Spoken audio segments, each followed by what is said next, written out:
Bentrovati a Backdoor, il primo videogiornale del basket palermitano. Partiamo dalla B d'eccellenza femminile. La Maddalena Vision supera con autorità la Basilia Potenza, dimostrando di poter competere ai piani alti della classifica. Grignano l'assoluta protagonista, ben spalleggiata da Scrima e Corrao. In B regionale, settima sconfitta consecutiva per la R Motors.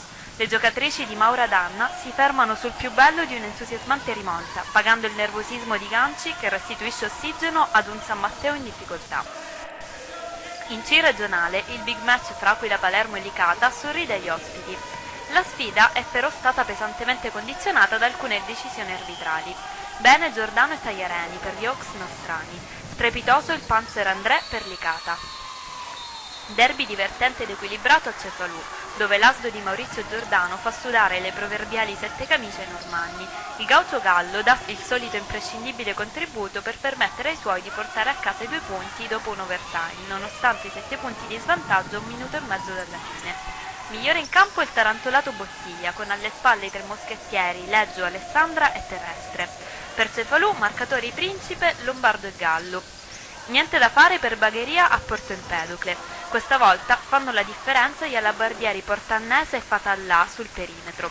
Il quintetto di Rosciglione cede solo nell'ultimo quarto, nonostante il solito Corso e Magnino in costante crescita durante il campionato.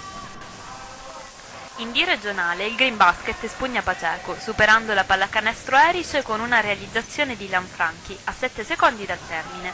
I Verdi dilapidano un ampio vantaggio e la spuntano col fiatone. Sugli scudi il 18enne Claudio Forzano. Balestrata regola l'orizzonte, che può ormai dire addio alle velleità di promozione. Coach Pischedda paga la poca intensità delle sue guardie, oltre che le assenze di Brandaleone e Loconte, che ha lasciato la squadra per motivi personali. Ruisi e l'enfant du pays Valenti, i migliori per la Fortitudo. Nell'Under 17 d'eccellenza, la nuova pallacanestro Palermo perde lo scontro diretto con la FP Sport Messina. Il quintetto peloritano vince facendo leva sulla propria maggiore intensità e voglia di vincere. Alla NPP non basta un lampo notevole di Catanzaro nel terzo parziale, 13 punti e un assist in 10 minuti.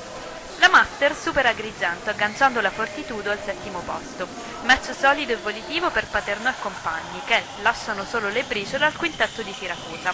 Buonanno è il solito mattatore in attacco, anche Paternò e Mineo mettono però un importante mattone sul successo. Bagheria si conferma capolista indiscussa dell'Under 15 d'eccellenza, avendo la meglio su Licata. Privi di Ducato, i bagheresi si mostrano squadra capace di supplire anche ad una giornata in cui la difesa non è stata ineccepibile. Brilla la Stella Zugno, bene l'altro figlio d'arte Lanzerotti per Licata.